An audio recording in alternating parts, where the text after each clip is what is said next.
Okay, so starting to tape. So turn the remote around like that, okay, and just let us see the remote. Okay, now just a little bit back so you're not right in front of the toilet with it. Oh, now you can hear my voice. Tell me what it will do. And this button closes both.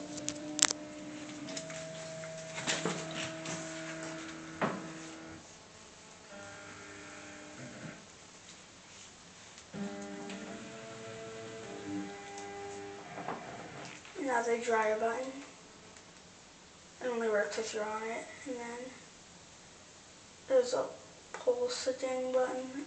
I don't know what that does. Then there's another button. There's a flush button.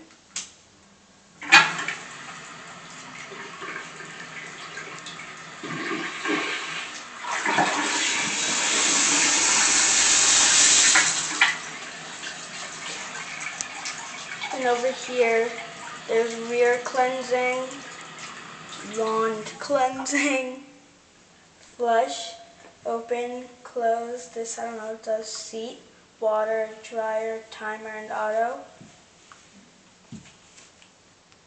And over here it has rear cleansing. Okay, and soft, and then rear cleansing. will it close? Stop, then pressure, and then position. And you press this to close it. Never mind. Press this to close it.